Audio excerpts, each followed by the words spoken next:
Bathsheba has agreed to go to her son, King Solomon, and ask him to give a former concubine of his father David's to Adonijah. Let's see what happens. Hello, I'm Ken Godevinus, and this is Digging for Scriptural Gems. Today we're studying 1 Kings chapter 2, verses 19 to 25. Thank you for joining us. And thank you also to my faithful subscribers of this channel, because we now have hit 120 subscribers. That's exciting. But what's really important is what we're getting out of studying the Word of God. Let's get into this. 1 Kings chapter 2, verses 19 to 25.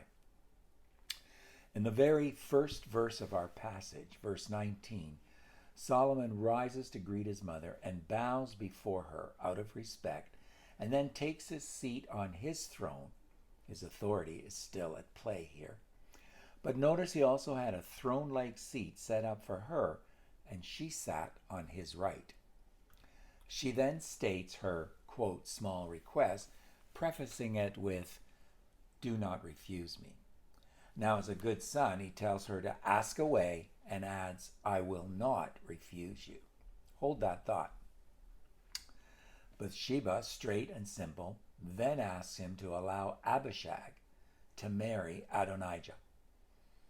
Notice Solomon's immediate response. He sarcastically asks, "Why aren't you asking me for the kingdom as well? And why are you asking me this now? Ask for the kingdom as well while you're at it. After all, he is my older brother, and maybe we should also hand it over to his buddies, to Abiathar, the priest who sided with him, and to Joab." Clearly, Solomon was ticked off, and he was trying to show his mother how unreasonable her request was, setting the stage for his actually refusing her. Now, verse 23 takes an interesting turn as King Solomon now swears by the Lord, saying, quote, "Let God do to me and more." That is, as the NET has it, "May God judge me severely if Adonijah doesn't pay for this request with his life." End of quote. Verse 24 has Solomon saying that as God has established him and put him on the throne of David his father and made him a house as he had promised, as sure as that is the case, which it was, surely Adonijah will be put to death that day. So much for his promise to Bathsheba, "Speak, and I will not refuse you." Our last verse today, verse 25, says Solomon sent Benaiah, the son of Jehoiada, and general of his army, to, quote, fall upon him. That is, fall upon Adonijah with his sword, we imagine, causing Adonijah to die. So what do we have here in these few verses? Well, first, I notice a young king who doesn't always think before he speaks. He tells his mother he would not refuse her anything she asked for, and then goes ahead and does just that. Perhaps he assumed his mother would only ask for things that he would be willing to do. He was wrong. Secondly, with Adonijah's death, we are left wondering whether or not God allowed him to be punished for the evil his heart still carried, or whether he died a changed man. Third, is there a lesson here for us? Namely, if we have messed up badly, as Adonijah did, maybe we should just cut our losses and call it a day, not go back to those we tried to harm and ask for special favors. That would be silly. Doing that cost Adonijah his life. He could have lived quietly away from his half-brothers for many years. Now, this is especially true in Adonijah's case, since after his attempted coup had failed, he had been given a dire warning. Check it out in 1 Kings chapter 1, verse 52. And Solomon just kept the promise that he had made in that verse. In carrying out the threat, believing Adonijah should have known better. Take a moment, check that verse out, chapter 1, verse 52. Those were most interesting terms of parole. With that, you might think that Solomon was, yes, young, but also proving to be a wise and decisive leader. Finally, we also have to ask ourselves the question, was Solomon really acting wisely or in obedience to God when he ordered Adonijah killed, or did he overreact to the request for a bride?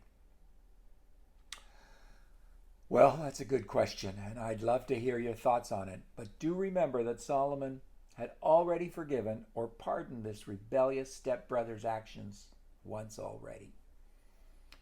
The only question to decide, given all that, is whether or not asking for a concubine of his father's was too outrageous a request that did in fact require the punishment of death. You decide. Now let's dig a little deeper into the passage with the help of some great commentators. David Gusick feels that Bathsheba knew that this was an outrageous request, yet she still agreed to bring it to Solomon. Bathsheba probably believed that it was best that Solomon knew what Adonijah wanted to do. That may be the case, but I don't find any evidence of that in the text itself. If she felt that, why would she ask Solomon not to refuse her? I don't think she did, and she wouldn't have asked that. I think this is an excellent opportunity for us to remind ourselves that even solid Bible commentators are human, and they might just be wrong sometimes.